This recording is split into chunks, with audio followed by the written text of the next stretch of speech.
Bismillahirrahmanirrahim. Assalamualaikum warahmatullahi wabarakatuh.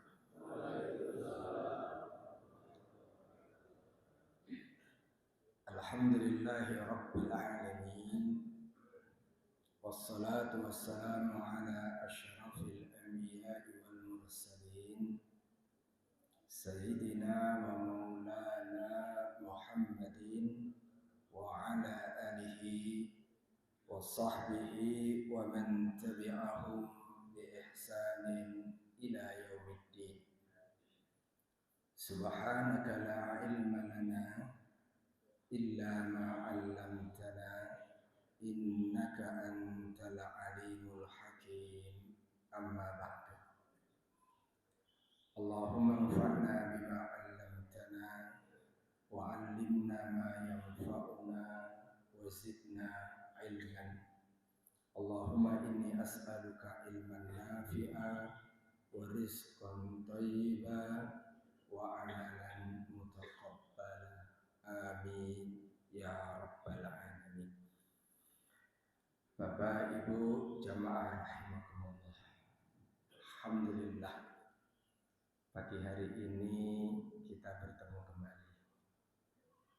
Terakhir seingat saya 2 tahun yang lalu. Tahun lalu saya yang salah jadwal. Diingetin Ustaz Afani, iya pas bentrokan dengan yang lain. Alhamdulillah, mudah-mudahan pagi ini menjadi pertemuan yang diberkahi oleh Allah Subhanahu wa taala. Mudah-mudahan semua kita istiqomah di atas jalan Islam, jalan iman, jalan ihsan ini. Mudah-mudahan pada waktunya kita dipanggil oleh Allah, dipanggil dalam keadaan husnul khatimah. Amin ya rabbal alamin. Jamaah rahimakumullah, satu kali Rasulullah sallallahu alaihi wasallam ditanya oleh sahabat Ansar. Pertanyaannya adalah fa'ayyul mu'minina aqyas. Ya Rasul, siapakah orang beriman yang paling cerdas itu? Terhadap pertanyaan ini, baginda Rasul sallallahu alaihi wasallam menjawab, orang yang paling cerdas itu, kata Nabi, aktsaruhum lil mauti dzikra. Orang yang banyak mengingat kematian. Ini kalau ada pakar pendidikan mungkin terasa aneh. Cerdas kok banyak mengingat mati. Mudah-mudahan pagi ini kita bisa jelaskan. Orang yang cerdas itu, kata Nabi, orang yang banyak mengingat mati. Kayaknya tema ini pas ya, karena yang hadir ini udah sesepuh bin sepuh. Ini udah asar atau udah mau maghrib? Udah isya. Tapi Nabi itu nggak berhenti di sini. Rasul melanjutkan, wa ahsanuhum lima ba'dahu isti'dadan. Dan yang mempersiapkan diri dengan baik untuk kehidupan setelah kematian. Jadi cerdas itu selain banyak mengingat mati, tidak titik di situ, dan mempersiapkan diri dengan baik untuk kehidupan setelah kematian. Nah, ngaji ini termasuk mempersiapkan diri untuk kehidupan setelah kematian. Saya nanti jam 8 sampai jam 12 diminta di Tambun sana mengisi kajian tentang persiapan hidup sesudah mati. Judulnya agak serem. Kemarin menjelang Pilpres ada satu partai, nggak usah saya sebutin partainya, nanti dikirain saya berafiliasi sama partai, mengumpulkan caleg-caleg DPR RI. Ada pembekalan. Saya dikasih waktu jam 8 sampai jam 12 pagi sampai siang. Berikutnya ketua umumnya. Saya tanya, ini kok minta saya ini maksudnya apa? Ya Ustaz, biar pada bener jadi calegnya. Oh. Terus materinya apa? Terserah Ustaz aja dah. Saya datang, saya izin, materinya persiapan hidup sesudah mati. Kata caleg, serem amat nih. Begitu kita paparkan sampai waktu zuhur, di ujungnya, aduh, ini jadi maju nggak Ustaz ya? Jadi takut nih katanya. Ya kan saya suruh ke sini karena suruh nakutin daripada benar.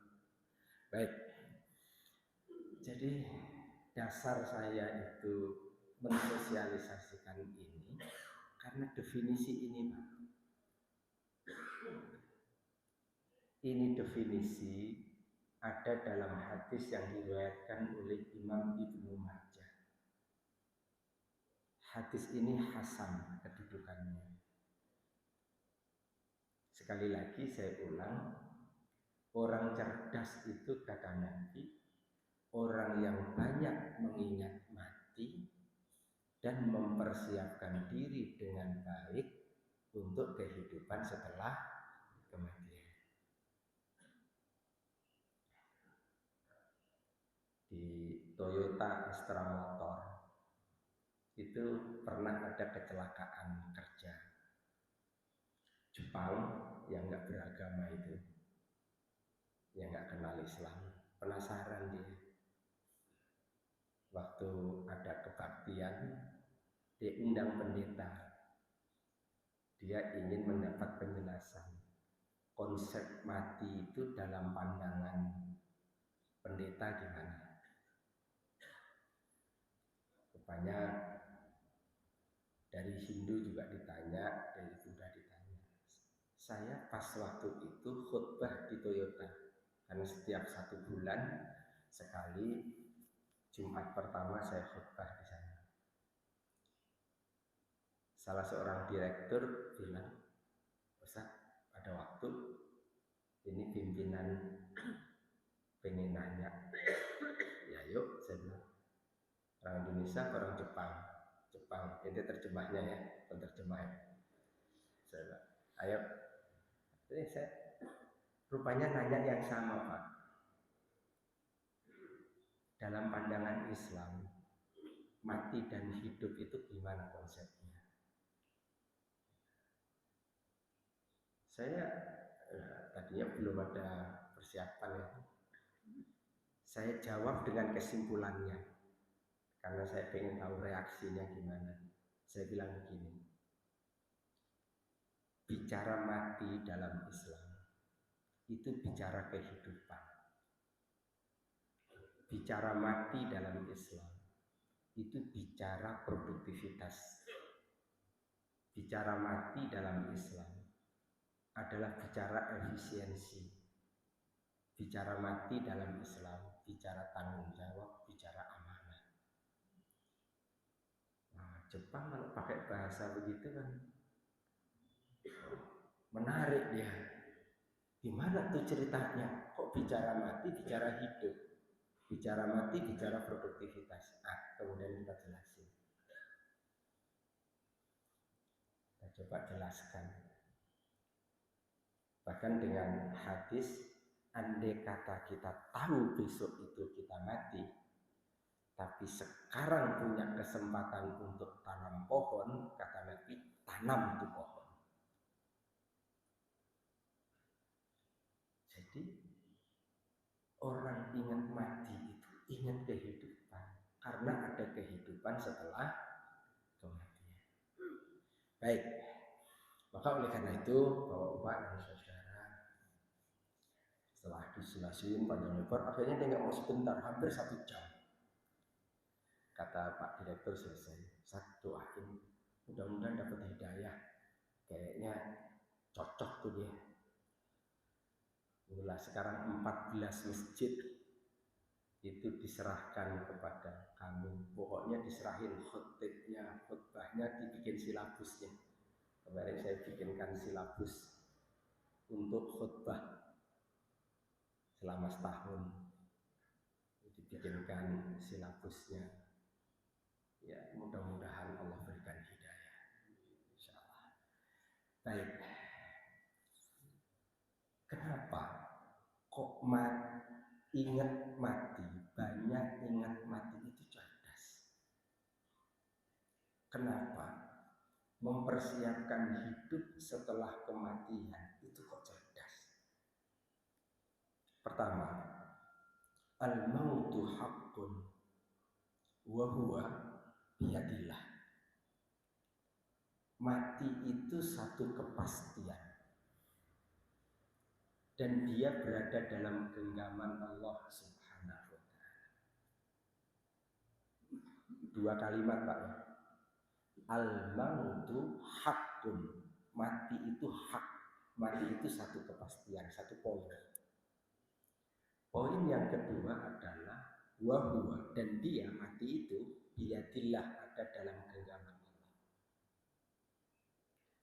Kesimpulan ini dasarnya adalah ayat yang Bapak Ibu hafal. Kullu nafsin dha'iqatul maut. Hafal kan ayat ini? Walaupun ayat itu masih panjang, ini baru 1/4-nya.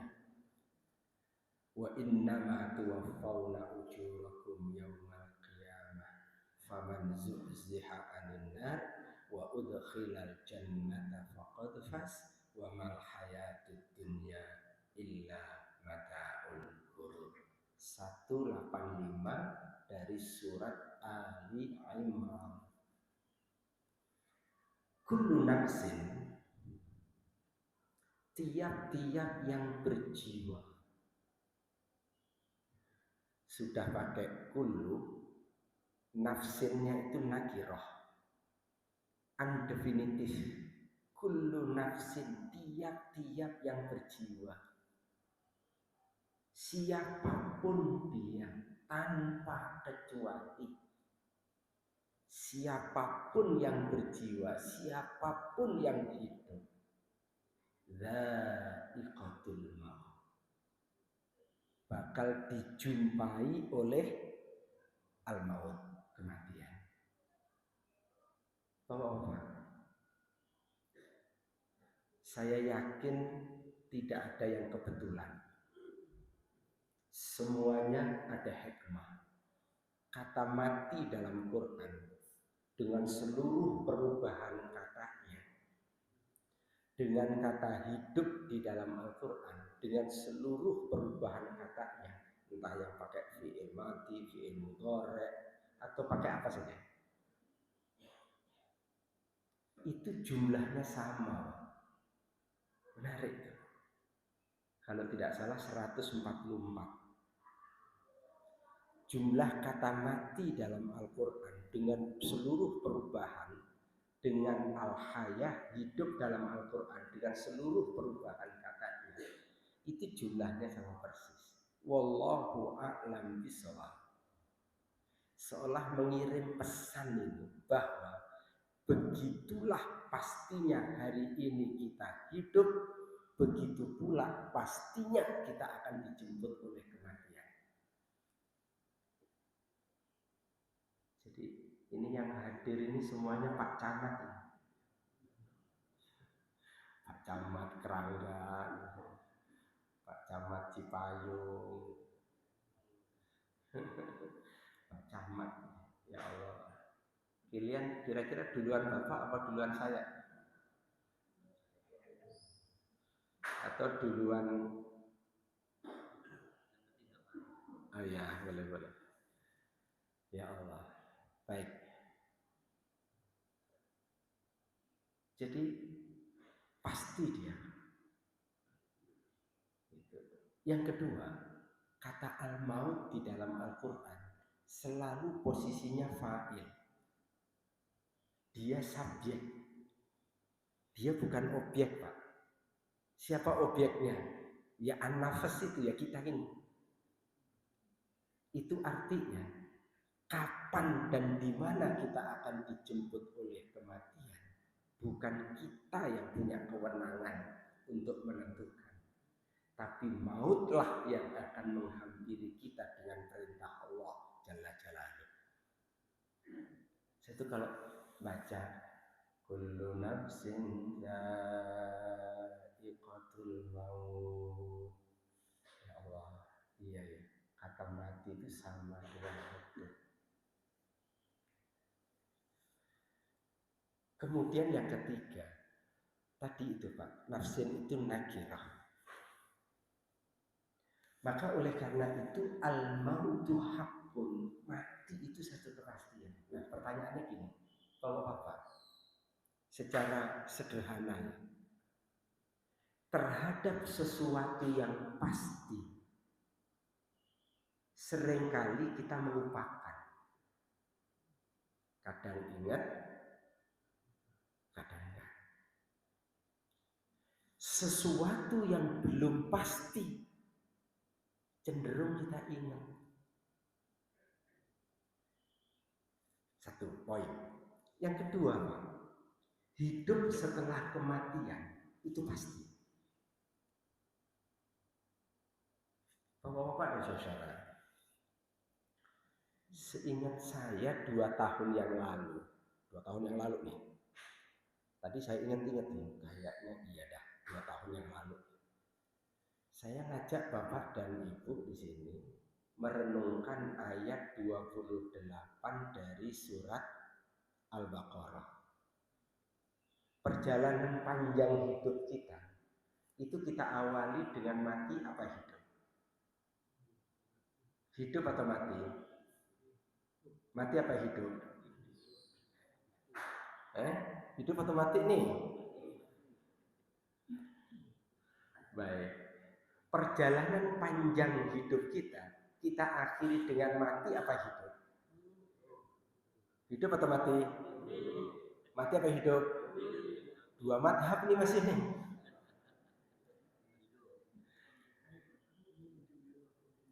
Allah berfirman, kaifa takfuruna billahi wa kuntum amwata, mati, fa ahyakum, hidup, summa yumitukum, mati, summa yuhyikum, hidup, summa ilaihi turja'un, kembali.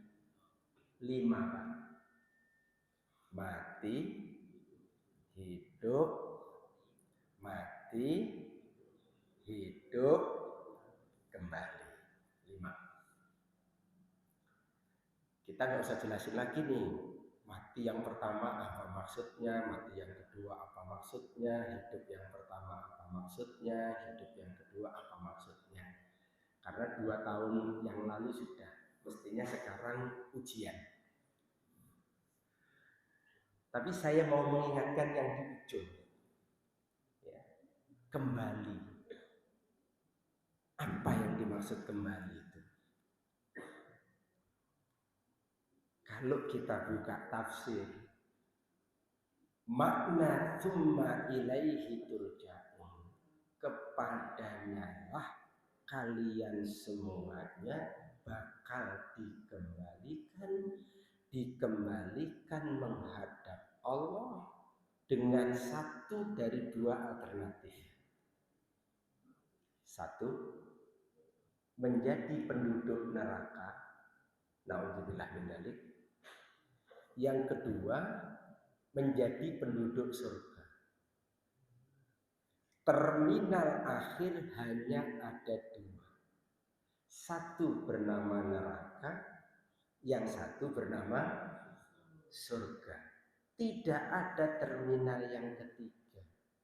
Kalau ada Al-A'raf, bahkan menjadi nama salah satu surat yang ketujuh namanya Al-A'raf, tempat yang tinggi.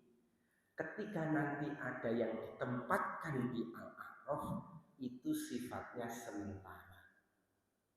Kalaulah ada jembatan kedua setelah Sirat antara neraka dan surga, itu disebut muqantarah. Itu pun sifatnya sementara.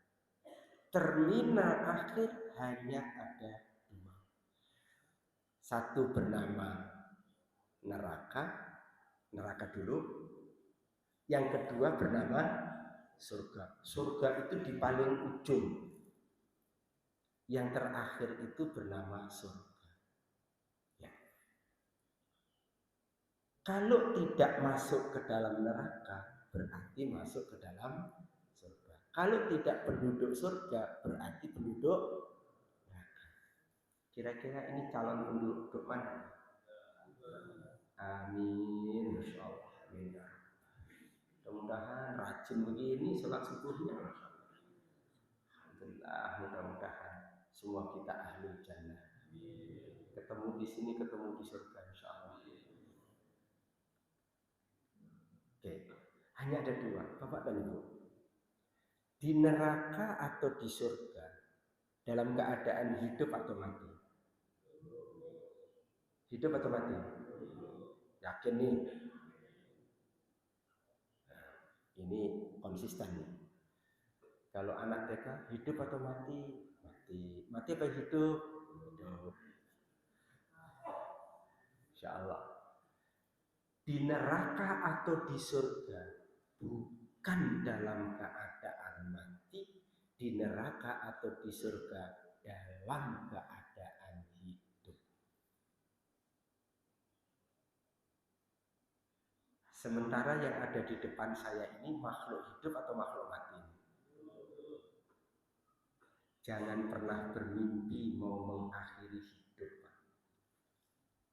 Sekali kita hidup, kita akan hidup untuk selamanya.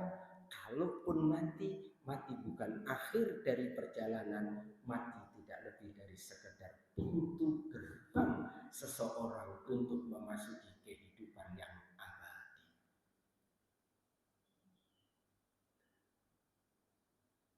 Itulah kesalahan mendasar orang mati bunuh diri. Karena himpitan masalah keluarga, Ramadan datang, tuntutan baju baru, tuntutan pulang kampung, tuntutan kue lebaran, suami panik, tangisan anak didengarkan, tuntutan istri sebegitu rupa. Daripada menghadapi hidup dengan masalah, lebih baik saya bunuh. Terbayang seolah-olah kalau bunuh diri selesailah perkara. Kira-kira orang mati bunuh diri itu di alam barzakh istirahat apa dikebukin? Kan akidah kita, akidah ahlu sunnah wal jamaah, meyakini ada nikmat kubur, ada adab kubur. Tambah masalah, adab yang akan menyambutnya. Maka mati bunuh diri itu termasuk dosa besar.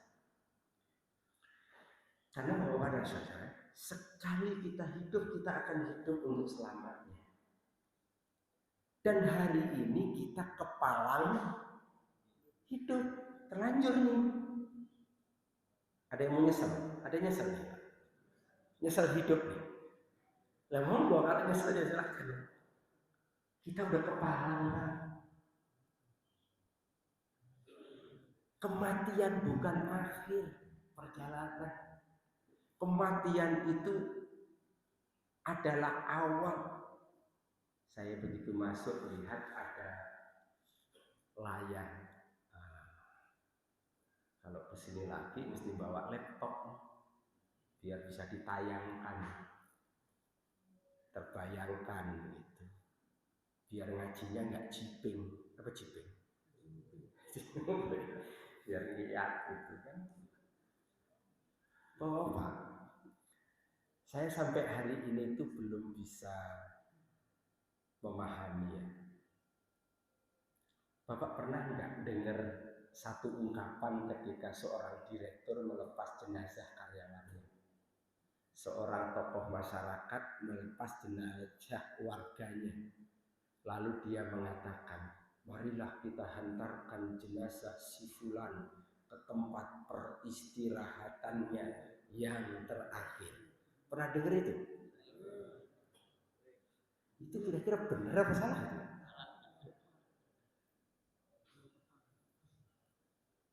Itu salah. Dan kesalahannya itu mendasar. Sekurang-kurangnya dua. Pertama, siapa yang berani mengatakan bahwa mati itu adalah akhir dari perjalanan? Oh, masih panjang Pak. Saya sebutin singkat ya. Ini alam dunia. Dengan kematian Allah hantarkan kita ke alam kubur, alam barzakh. Oke, sampai nanti ada tiupan trompet sangkakala kali yang pertama. Hancurlah seluruh alam jagat raya. Setelah itu Allah memberikan informasi dalam Al-Quran, Allah berkenan mengganti alam jagat raya ini dengan bentuknya yang baru.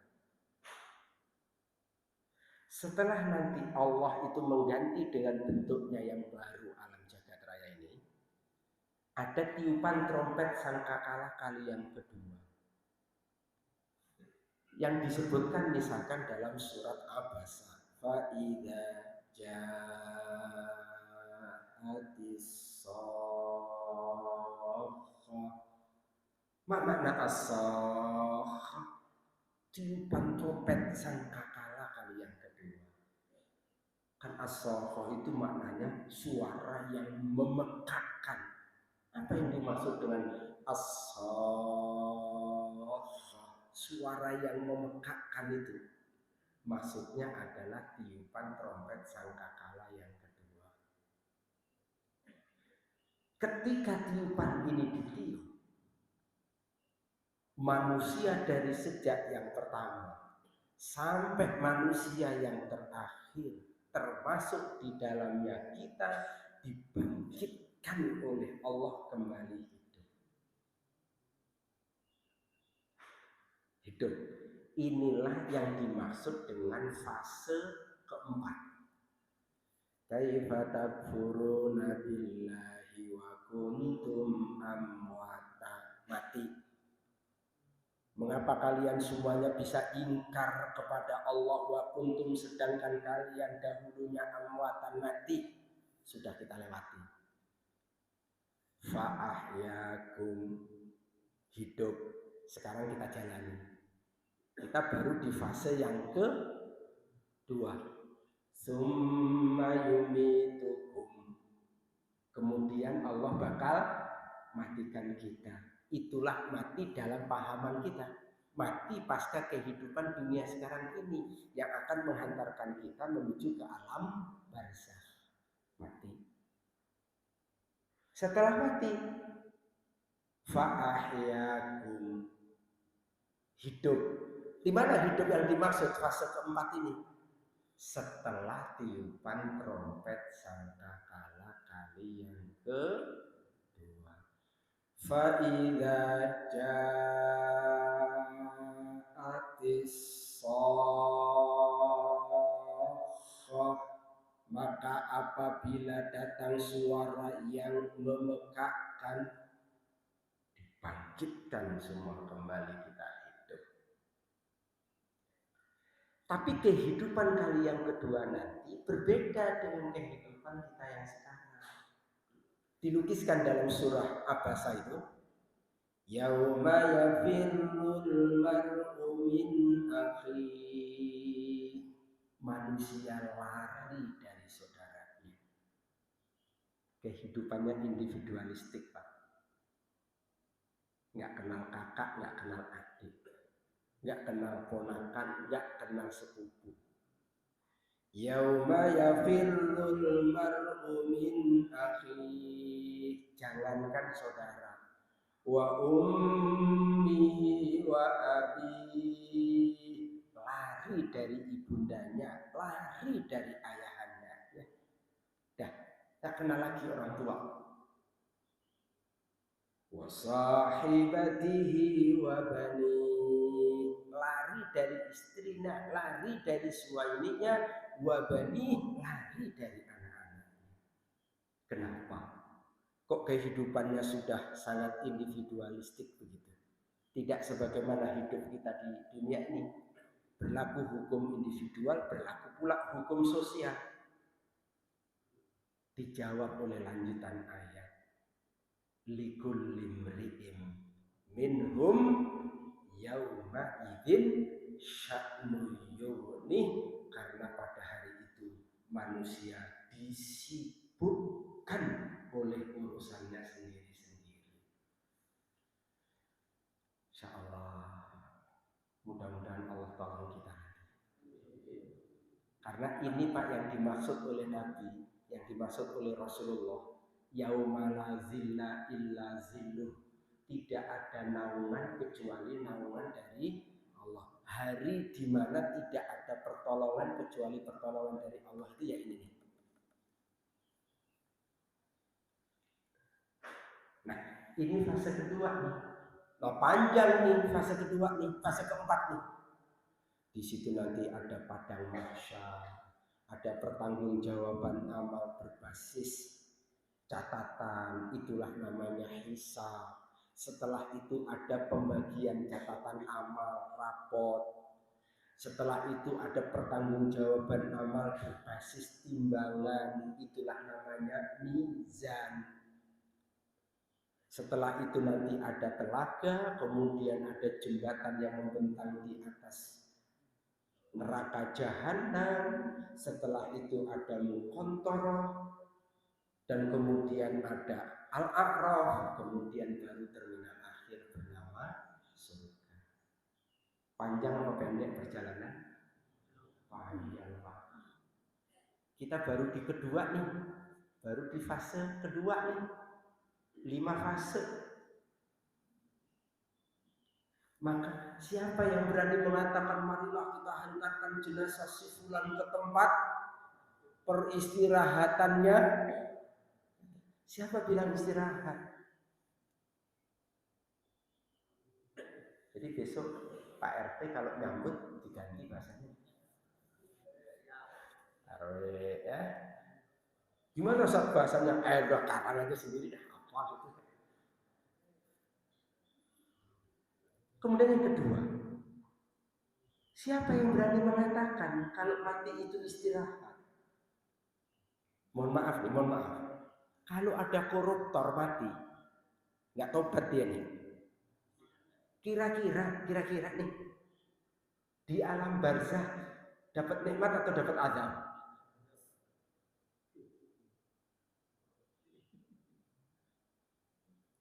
Kalau ada seorang suami mengkhianati kesetiaan istri ketika keluar kota, kira-kira digebukin apa dia? Ini ada ibu-ibu kan? Kalau ibu-ibu kerjaannya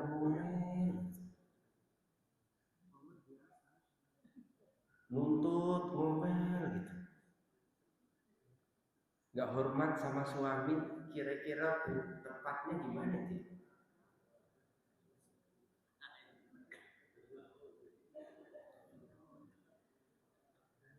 Nah, Bapak-bapak, ini termasuk yang saya coba jelaskan sama tadi ya, sama Jepang. Dia kebingungan, kan dia nggak pernah Pak bicara iman kepada hari akhir. Dia hitung-hitungannya kan produktivitas yang dibangun di atas kedisiplinan dengan janji-janji sebatas dunia. Oh enggak, inilah bedanya kami dengan Anda. Kami itu membangun disiplin kerja itu atas dasar al-imanu billah wal iman biyaumil akhir. Iman kepada Allah dan iman kepada hari. Karena bagi kami hidup di dunia ini baru fase kedua. Kami persalahannya panjang, tapi belum masuk ke logika dia. Saya akhirnya masuk gini Pak, kalau ngadepin orang yang logika itu kan kita harus juga dengan pendekatan itu. Saya bilang begini, kalau sekarang ini gitu, Anda mati, Anda berani nggak mati sekarang? Kenapa nggak berani? Nggak berani itu kan bukan karena soal matinya. Hati nurani kita ini, jati diri kita ini, sebenarnya meyakini adanya tanggung jawab setelah kematian atas apa yang kita lakukan. Itu yang membuat kita takut. Kenapa orang kok tidak berani kalau mau bunuh diri kok mikir-mikir? Dan kenapa orang harus nikah? Kalau masalah pernikahan itu adalah urusan nyari wanita cantik dan kemudian dia bersenang-senang dengan itu, ngapain nikah? Sudah berzina aja sama orang. Kenapa orang takut kalau merampok ketika yang punya rumah batu-batu? Kenapa dia takut? Kan dia bisa bawa pisau. Kalau dia ketangkap, tinggal bunuh diri, selesai. Oh hidup juga susah kok. Kuliah susah. Lulus kuliah dari kerja susah. Kerja susah juga. Kan begitu kerja juga susah. Ya bunuh diri saja selesai. Kenapa orang takut bunuh diri? Sejatinya diri orang itu mengkonfirmasi bahwa sebenarnya dia ini yakin terhadap kehidupan setelah kematian. Apapun agama orang itu, walaupun ateis, orang ateis kalau kita ajak dialog baik-baik, sesungguhnya logika dia, kesimpulan dia dibantah oleh hati nuraninya. Kembali lagi ke sini, panjang perjalanan. Nah, maka oleh karena itu, bukan hanya mati yang pasti, tapi kehidupan setelah kematian adalah sesuatu yang pasti. Maka Rasul mengatakan, orang yang cerdas adalah orang yang banyak mengingat mati. Itu artinya banyak mengingat terhadap sesuatu yang pasti dan mempersiapkan diri dengan baik untuk kehidupan setelah kematian. Itu artinya mempersiapkan diri untuk kehidupan yang pasti akan datang. Ini satu jawaban, baru satu nih. Ini jawabannya banyak nih, tapi waktunya udah mau jam 6. Kan tuluk sekarang jam 6 kurang 6 menit. Tuluk matahari terbit. Matahari terbit haram kita sholat. Tunggu 15-20 menit, nanti kemudian kita sholat 2 rakaat. Mudah-mudahan mendapatkan pahala sebagaimana disebutkan oleh baginda Rasul, ka'ajri hajin wa umratin, seperti haji dan umrah, tamatin sempurna dan sempurna. Terlepas dari soal perbedaan di kalangan para ulama, ini namanya sholat isyraq atau sholat awal waktu duha. Nah itu perbedaan ya soal istilah, tapi substansinya sama. Kalau menurut sahabat mulia Abdullah bin Abbas ketika menafsirkan satu ayat dalam Al-Quran, beliau menyebut dengan sebutan sholat isyraq. Kita tuntasin ya Pak, sampai nanti kita sholat. Sayang banget nih ngumpul nih. Kan itu kan sholat berjamaah di masjid, sholat subuh kan, kemudian duduk kan, duduk termasuk majelis ilmu ini, majelis zikir ini, sampai kemudian duduk, kemudian kita tahan dulu 15-20 menit, kemudian kita sholat 2 rakaat. Insya Allah dapat pahala haji dan umrah. Amin, sempurna, sempurna, dan sempurna. Baik, saya tuntasin dikit. Jadi, cerdas karena kita mengingat sesuatu yang pasti. Bapak-bapak, masing-masing mungkin insya Allah banyak di antara bapak-bapak yang pernah punya acara mantu. Alhamdulillah saya sudah 2 kali mantu, bukan 2 kali, sekali mantu, tapi dua-duanya saya mantu sekalian. Saya mantu sekalian. Praktis, anak saya dua-duanya laki-laki, malah saya menyelenggarakan. Karena dua-dua mantu saya mahasiswi saya. Daripada nyari jauh-jauh, ini udah kenal lama, udah ambil mantu. Cucu baru 4. Alhamdulillah, udah aki-aki Pak, sama kita udah aki-aki. Aki-aki. Bapak, ketika kita menetapkan dalam lamaran bahwa pernikahan akan diselenggarakan 3 atau 6 bulan ke depan, tanggalnya sudah ditetapkan, harinya sudah ketemu. Pertanyaan saya, itu tanggal, itu hari, sering kita ingat nggak? Sering kita ingat nggak? Apalagi calonnya. Waduh, ditunggu-tunggu tuh, ingat bener. Lama amat sih. Diingat-ingat kan? Oke, yang kedua, itu yang namanya orang tua. 3 bulan lagi mau mantu, persiapan nggak? Oh, bentuk panitia, mikirin baju pengantinnya apa, gedungnya mau nyewa di mana, muter-muter, rondon acaranya gimana,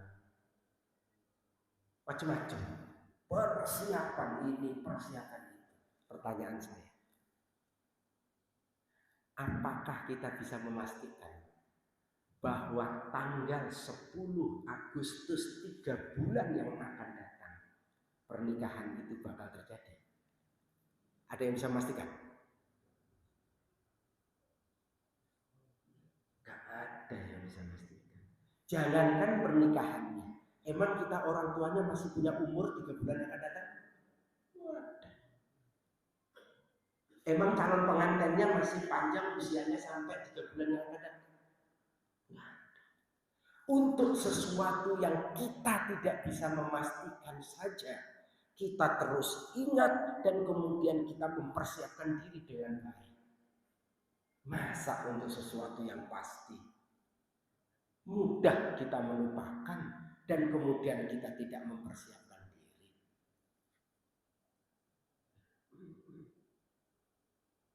Mohon maaf kalau ada pertanyaan, emang yang seperti ini orangnya cerdas?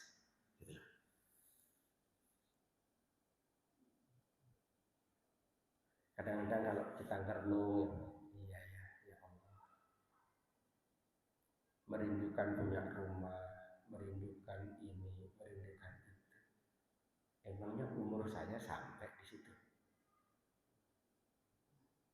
Tapi perjuangan Pak, menyiapkannya itu, pantang menyerah, alhamdulillah baik. Tapi persoalannya, kenapa untuk sesuatu yang pasti seringkali kemudian kita melupakan? Itu poinnya. Yang kedua, ya, jawaban satu ketemu. Yang kedua, bapak-bapak, ini umur kita yang paling sepuh berapa tahun? Yang ini sepuh, paling sepuh. Ada yang sudah 80 tahun nih, ya? Ada yang 70, turunin deh 60. Kayaknya kepala 60 udah banyak dah. Rata-rata. Rata-rata 60. 60 itu kan kalau hitung-hitungan kita kayaknya udah sepuh, udah panjang gitu ya. Bapak-bapak, saya ingin mengajak kita tolong nanti kalau pulang dibaca ayat 47. Saya itu kalau isi kajian itu saya mau sebut-sebut itu Pak. Maksud saya biar pulang itu ada sesuatu yang dirujuk. Jangan begini nanti ditanya. Tadi kultumnya apa Pak? Tahu tadi apa ya? Serem deh pokoknya. Urusan mati gitu. Jadi maksud saya itu kesimpulannya itu bukan kata saya. Kita bisa lihat Quran gitu ya. Tadi Al-Baqarah ayat 28. Tadi saya memulai kulun nafsin itu Ali Imran 185. Tapi itu baru satu, 4 kesimpulan itu. Kemudian ini Al-Hajj, Pak. Surat Al-Hajj ayat 47. Gini, potongan ayatnya ya. Surat Al-Hajj ayat 47. Kata firman Allah mengatakan begini. A'udzubillahi minasyaitonirrajim. Wastajilu ya. Wa inna yauman, di ujungnya itu wa inna yauman inda rabbika ka alfi sanatin mimma ta'ud. Satu hari nanti di akhirat,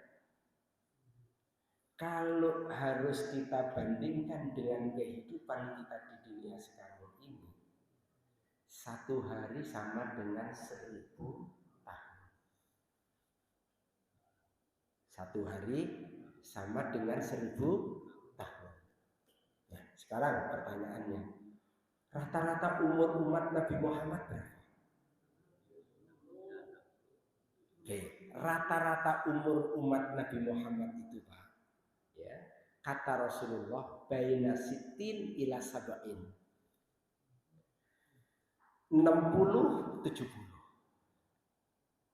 Kalau 60 70 angka tengahnya berapa? 65. Dan kata Nabi sedikit yang di atas 70. Kalau rata-ratanya 65, hari ini 64, kan ini tinggal tunggu maghrib Pak. Saya sekarang ini 54. Lahir tahun 70. Saya 54. 54 kalau jatah saya 65. Berarti saya 11 tahun lagi Pak. 11 tahun itu kalau ngitungnya pakai ayat 47 dari surat Al-Hajj, 11 tahun itu kira-kira sama dengan 13 menit. 13 menit. Ayat berapa ya? 66, Masya Allah. Bonus tahun. Mudah-mudahan husnul khatimah. Pak, Rasulullah itu 63. Allah takdirkan ya. Abu Bakar itu 63. Abu Bakar As-Siddiq itu 63.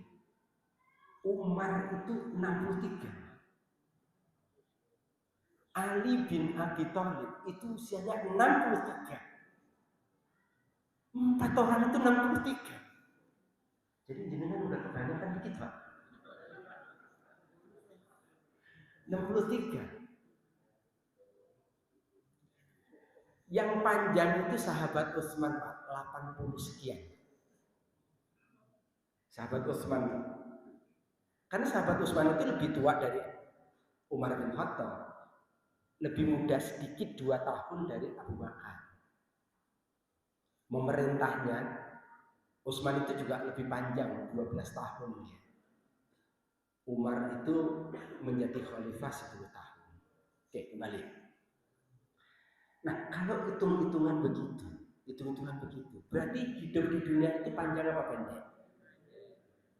Kata dunia, ini yang sering dilupakan orang. Kata dunia itu artinya pendek. Dunia itu kan bahasa Arab. Dana artinya pendek. Nama lain dunia ini fana, alam fana. Fana artinya rusak. Udah pendek bakal rusak. Tapi luar biasa, manusia senang ngejar yang pendek dan bakal rusak. Berantem tuh Pak. Ngejar yang pendek. Kalau kemudian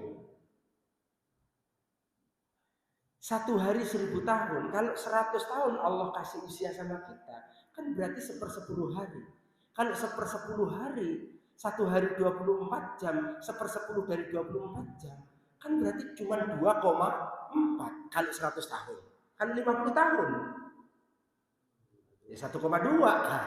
Kalau 65, ya kira-kira 1,5. 1,5 jam kita punya usia. Itu kalau sholatnya dari awal 0 tahun. Nah kalau sholatnya setelah pensiun, tambah pendek lagi tuh.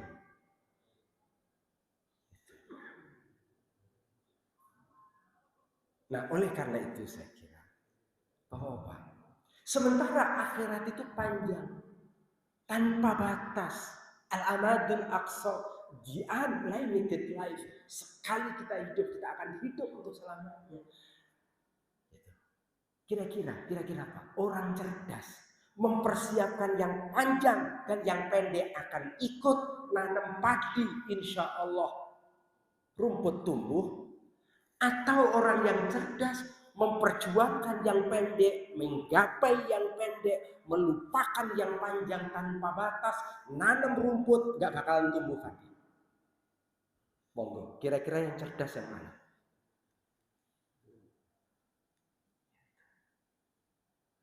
Islam itu luar biasa Pak, rahmatan lil alamin. Coba konsepnya itu nggak rahmatan lil alamin gimana? Sekali mendayung 120 terlampaui Pak. Kalau kita ini visinya akhirat, dunia bakal ikut.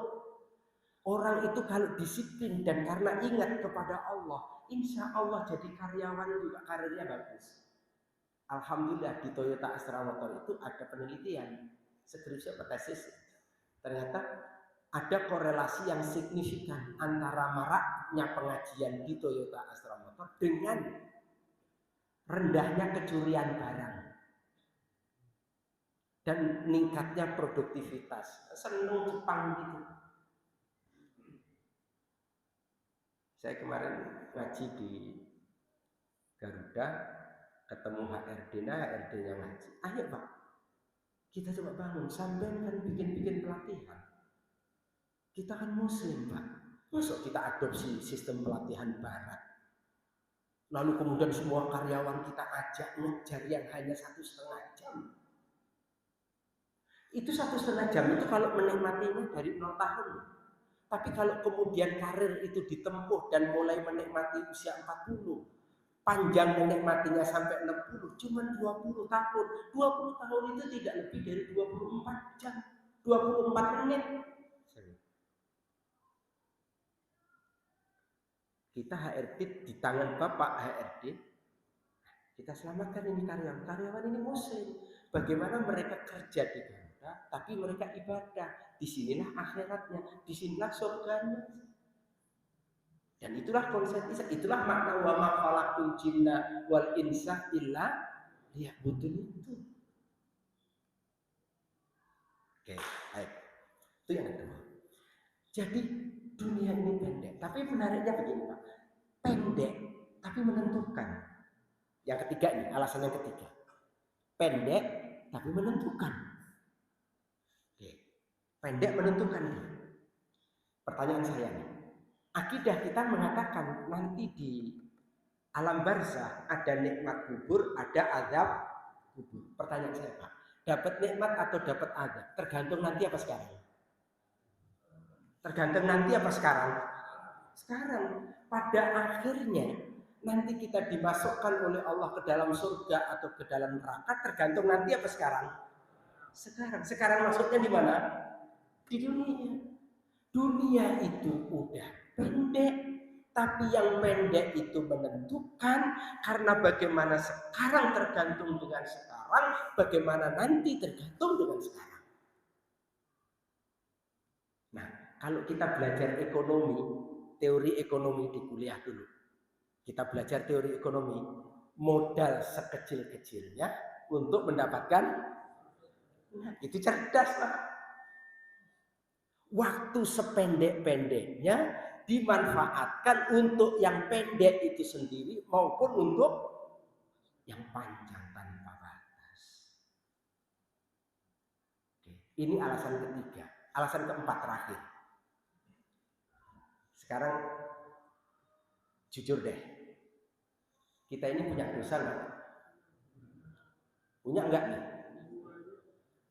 Padahal pertanyaannya punya enggak, tapi jawabnya banyak. Saking yakinnya tuh. Oke, punya. Sekarang masalahnya gini. Dosa itu masalah enggak?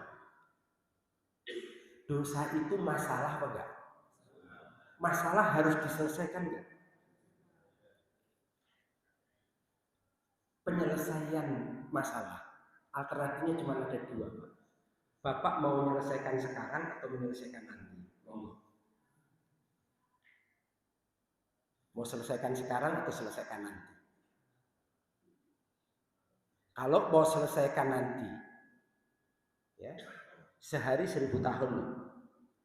Karena kita durhaka sama orang tua, divonis oleh Allah 10 hari. 10 hari berarti 10.000 tahun di neraka. Kata Rasul, siksa yang paling ringan dibakar ujung kaki, mendidih tuh ubun-ubun. Monggo, mau diselesaikan nanti apa sekarang? Nggak sayang sama istri, suka mengkhianati istri, mau diselesaikan nanti apa sekarang?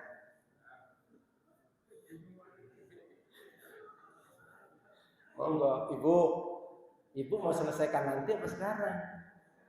Menyelesaikan sekarang, ntar minta maaf deh sama suami deh. Omel mulu. Enggak. Kalau diselesaikan, ini masalahnya diselesaikan kan? Kan kalau ditanya, punya dosa enggak? Punya. Pengen masuk surga apa neraka? Pengennya masuk surga. Dosanya banyak. Amalnya kan aneh. Amal dikit, modal dikit berarti kan? Dosa banyak, pengennya. Tapi Allah itu Maha Rahman, Allah itu Maha Rahim. Insya Allah. Allah itu bukakan pintu taubat, pintu istighfar. Nah, cuman Ramadan datang, nggak dimanfaatkan dengan sebaik-baiknya. Kita selesaikan Pak di Ramadan ini urusan anak Adam kita selesaikan. Mulai dengan orang tua kita, kalau orang tua kita udah meninggal tinggal kita doakan. Urusan dengan istri kita, urusan dengan anak-anak kita, ya kita selesaikan. Urusan kita dengan Allah, kita banyak istighfar kepada Allah. Mudah-mudahan Ramadan ini adalah untuk menumpuk pahala sehingga dosanya tertutup, pahalanya mudah-mudahan banyak. Kapanpun kita dijemput oleh kematian, mudah-mudahan dijemput dalam keadaan husnul khatimah. Saya kira itu ya. Itu yang bisa saya jelaskan tentang judulnya ini kriteria orang cerdas. 4 tadi alasannya. Walaupun agak buru-buru di ujungnya. Tapi mudah-mudahan yang sedikit ini ada manfaatnya. Kita saling doakan ya Pak ya. Kita saling doakan, mudah-mudahan Allah bimbing kita semuanya. Allah bimbing keluarga kita, anak keturunan kita ya. Mudah-mudahan jadi dzurriyyah shalihah insyaallah. Dan mudah-mudahan masyarakat kita, bangsa kita, pemimpin-pemimpin kita ini mudah-mudahan Allah tuntun ke jalan yang diridhoi oleh Allah. Walaupun mungkin tidak sesuai dengan pilihan bapak-bapak kemarin gitu ya. Ya, itulah yang terjadi dan kemudian kita doakan mudah-mudahan mereka memimpin kita ke jalan yang diridhoi oleh Allah. Saya kira demikian, mohon maaf tidak ada tanya jawab ya karena udah waktunya udah lewat nih. Mudah-mudahan yang sedikit ini ada manfaatnya. Kita akhiri dengan doa kafaratul majelis. Subhanakallahumma wa bihamdika bihamdika asyhadu an la ilaha illa anta astaghfiruka wa atubu ilaik. Billahi taufiq wal hidayah. Wassalamualaikum warahmatullahi